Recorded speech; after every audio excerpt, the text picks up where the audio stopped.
समय की एक विशेषता है। समय परिस्थिति को बदलता है। कुरुक्षेत्र में ऐसा रण हुआ, दिग्गजों का भी मरण हुआ।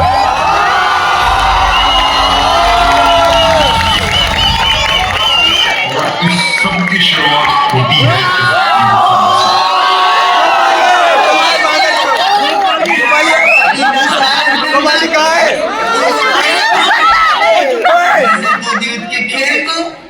संपूर्ण आर्यवर्त में बड़ा ही बुरा माना गया है। तो मैं विनती करता हूँ महाबली भीष्म से कि आप ही नियम सिद्ध करें। अवश्य गांधार राज। तो सुनिए, पहला नियम, इस संसार में हर अधर्म से सबसे ज्यादा दुख स्त्री को होता है। सबसे ज्यादा अन्याय भी स्त्री के साथ होता है। इसलिए जब तक युद्ध का खेल चलेगा, इस सभा में कोई स्त्री उपस्थित नहीं रहेगी। दूसरा नियम, दोनों प्रतियोगी प्रत्येक बार में एक ही मूल्य की सामान्य वस्तु पर दांव लगाएंगे।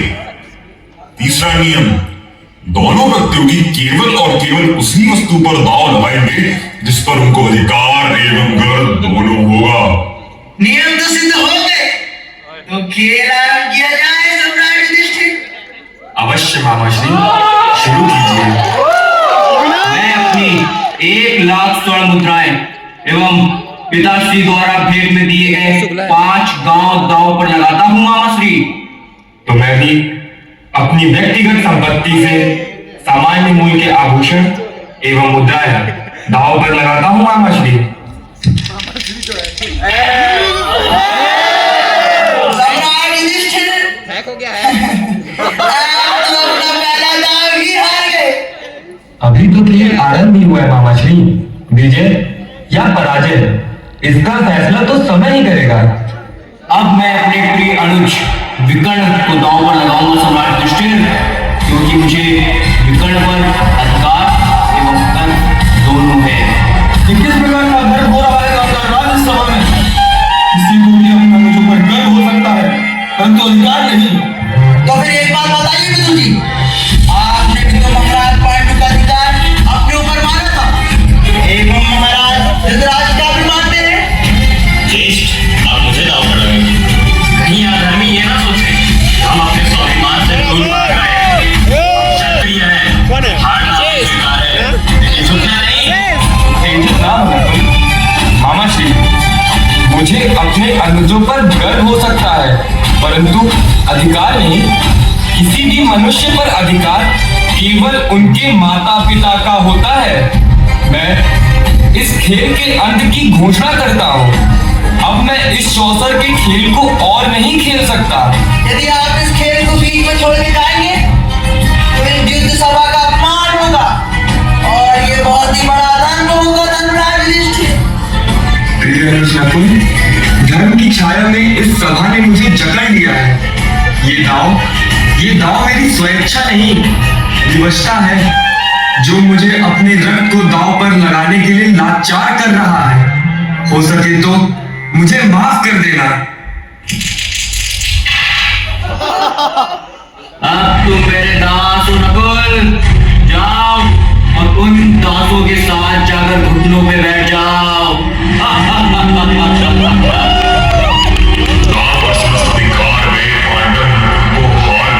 जैसे वायु के थे द्वेष और कामना, फिर पर आए अश्वत्थामा। सहदेव बनाकर सह न सके, मर्यादा में मन की कह न सके।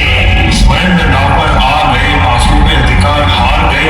सहनशीलता का नकारा टूट गया, नींद का सब्र भी छूट गया। मैं करता जहां का छोर था, वह दृश्य अधिक कठोर था, परंतु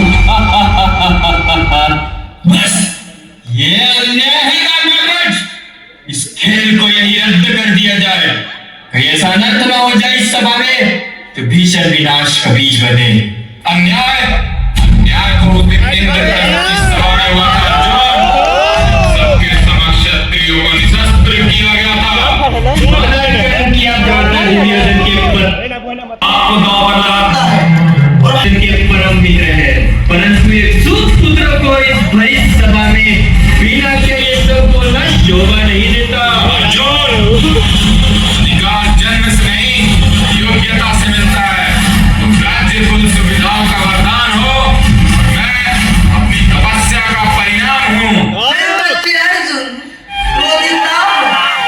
नियमों का उल्लंघन करता है और हार जीत तो खेल में सामान्य है। आज हारे तो कल जीत भी सकते हो। महाराज युधिष्ठिर आप खेल आगे बढ़ाइए। माताश्री, अब आप मुझे रोकने लगे और जीत लीजिए जो कुछ आज हमने हारा है। अर्जुन, मुझे क्षमा करना। धर्म के पथ पे चलने के पश्चात आज मेरे हाथों अधर्म होता जा रहा है। बहुत गुस्सा होगा भाई। अच्छा एक्टिंग नहीं है। अर्जुन, अपना मुकुट त्याग दो। एक दास को मुकुट शोभा नहीं देता। जाओ, जाकर बाकी दास गणों के पास बैठ जाओ। प्रिय अनुजों, मुझे क्षमा करना। मैंने सब कुछ हार दिया है। हमारी संपत्ति, हमारी पहचान, हमारी स्वतंत्रता, सब कुछ। अब मेरे पास कुछ शेष बचा नहीं है दांव पर लगाने को। सम्राट, आपने अपनी संपत्ति और अपने भाइयों को दांव पर लगाया क्योंकि आपको उनमें दर्द था। अब आपको डरने का नहीं है क्या? आप स्वयं को सभा के योग्य नहीं समझते? सम्राट एक सच्चा क्षत्रिय अपनी शौर्य, अपनी मर्यादा और अपनी प्रतिज्ञा का सम्मान करता है। यदि आप ऐसा नहीं करते तो कैसे ये सिद्ध नहीं होता कि आप स्वयं को अपनी संपत्ति और भाइयों से कम समझते हैं? ये खेल अब केवल एक खेल नहीं, एक षड्यंत्र है। परंतु यदि ये सभा सत्य और न्याय को मानती है तो मैं अब अपने आप को दांव पर लगाता हूं। तो फिर मैं भी अपने आप को दांव पर लगाता हूं मामाश्री।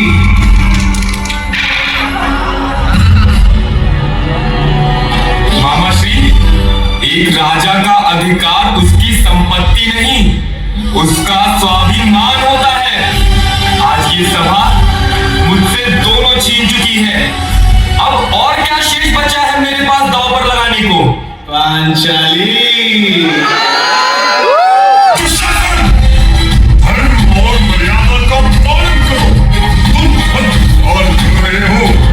परंतु पितामह, जब विराट, एक सम्राट, एक क्षत्रिय स्वयं दांव पर लगाया जा सकता है तो फिर पत्नी क्यों नहीं? मामाश्री, आप इस खेल को केवल एक खेल समझ रहे हैं, परंतु ये अन्याय युद्ध का बीज बो रहा है। आप जो कर रहे हैं वो अधर्म है और इसका परिणाम भयंकर होगा। द्रौपदी में केवल दास युधिष्ठिर का अधिकार नहीं बल्कि 4 दासों का भी अधिकार है और ये हम स्वीकार करते हैं। परंतु क्या दास की वस्तु पे स्वामी का अधिकार नहीं? क्या आप ये दांव ना चलकर ये सिद्ध कर रहे हैं कि द्रौपदी पे मेरा अधिकार विद्युत पीड़ा के भी है?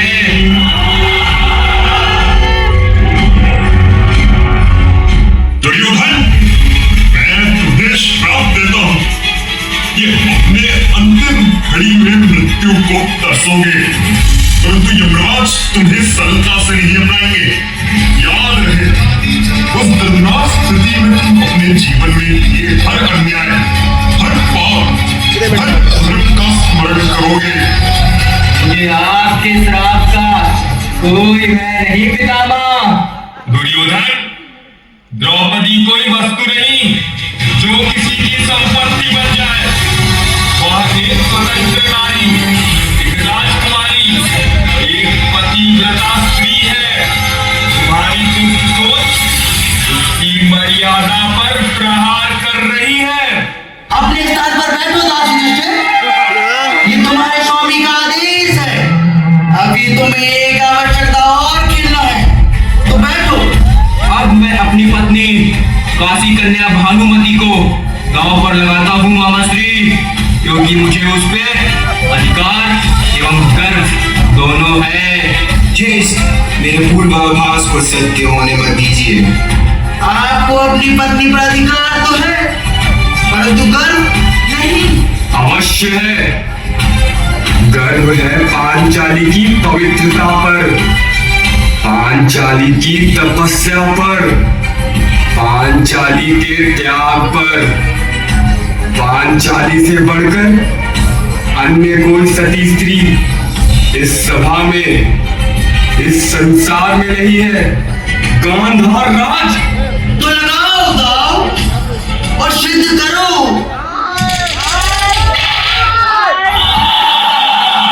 दुशासन, अब तुम एक क्षण न गवाओ और उस दासी द्रौपदी को शीघ्र मेरे समक्ष प्रस्तुत करो। रुकिए राजा दुशासन, जिस एक सम्राट के मुंह में ऐसा भयानक न्याय हो उसका विरोध करता हूं मैं। इसके पक्ष में हो तुम पांडु को अपना पिता मानने लगे हो। जाने दो मुझे दुर्योधन, अब भी समय है, रुक जाओ। तुम्हारा दुशासन को दिया हुआ आदेश कुरुवंश के पतन की घोषणा है। वापस बुला लो दुशासन को, अन्यथा क्या? ये दास मेरे अधीन है, अपने स्वामी को क्षति तो नहीं पहुंचाएंगे?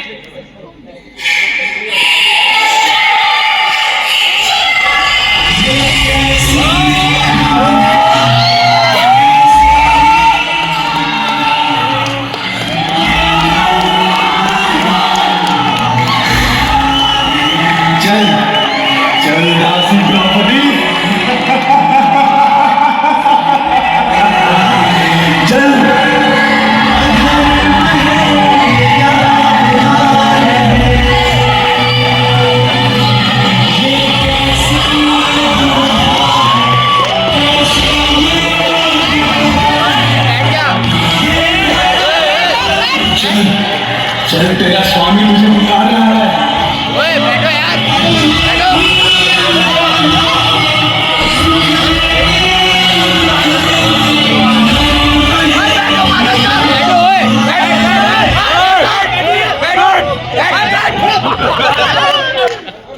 दुशासन, जिस बुझाओं से तुम द्रौपदी का अपमान कर रहे हो, उस बुझाओं को मैं उखाड़ने का प्रण लेता हूं।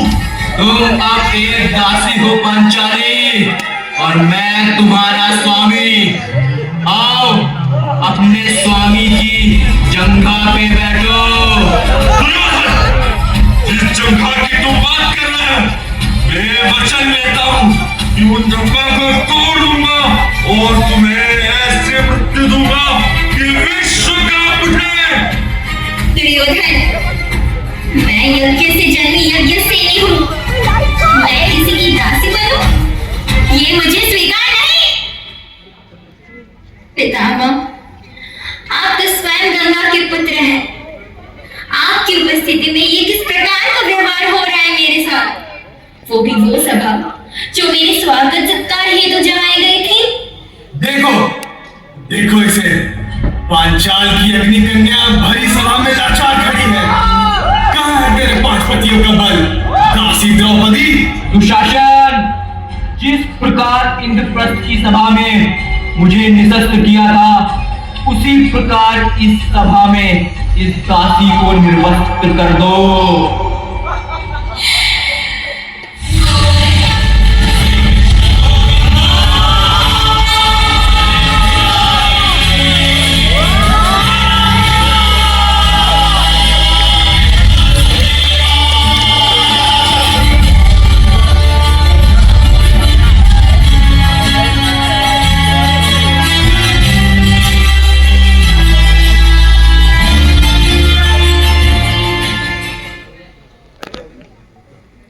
पुत्री, मुझे स्पर्श मत कीजिए माता कुंती। अब मैं कुरुवंश की कुलवधू नहीं, अब मैं पतिहीन, नामहीन, वंशहीन हूँ। अब मैं मनुष्य नहीं, मैं अग्नि हूँ, मैं मृत्यु हूँ। इस दुष्ट सभा में उपस्थित हर मनुष्य की मृत्यु। मैं सभा में उपस्थित सभी पुरुषों को श्राप देती हूँ। नहीं, हम सबको क्षमा करना पांचाली। हमको अवसर दीजिए इस लांछन को हटाने के लिए। हम मनुष्य नहीं, कीड़े हैं। परंतु पांचाली, अब संयम रखिए। संयम? कभी कभी दूसरों के लिए कार्य मन को फैला देते, संयम छूटने का अवसर आता है, किंतु ऐसे समय संयम बनाए रखना, अपने मन पर अंकुश रखना अधिक आवश्यक होता है। नहीं द्रौपदी, नहीं। मैं अपने पुत्र और कुरुवंश की ओर से क्षमा चाहती हूँ। इन्हें श्राप मत दो। तुम जो चाहो वो वरदान मांगो पुत्री।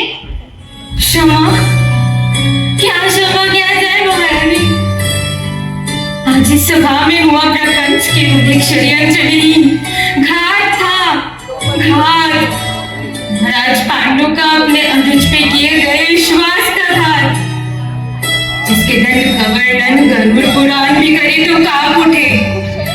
इस सभा को दंडित करने हेतु मैं स्वयं द्वारकाधीश के चौखट पे जाऊंगी।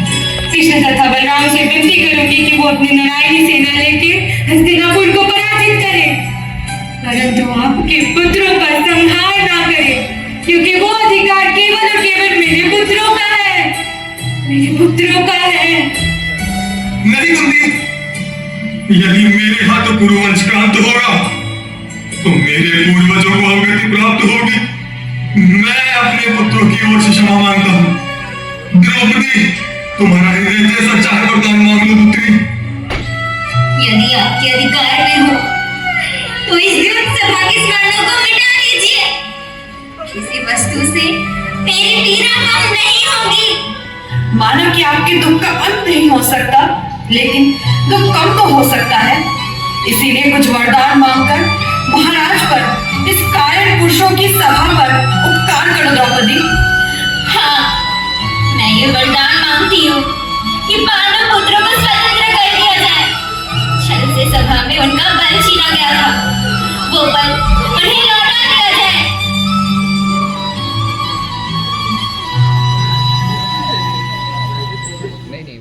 ये क्या हो गया था इस सभा को?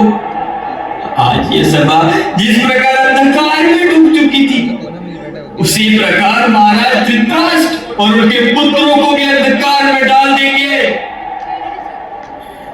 ये अंधकार है महाराज धृतराष्ट्र। इस सभा में जिसने हमारे साथ हुआ प्रपंच देखा, पांचाली के साथ किया गया अपमान देखा, दिन मौन रहे, उनका अंत होगा।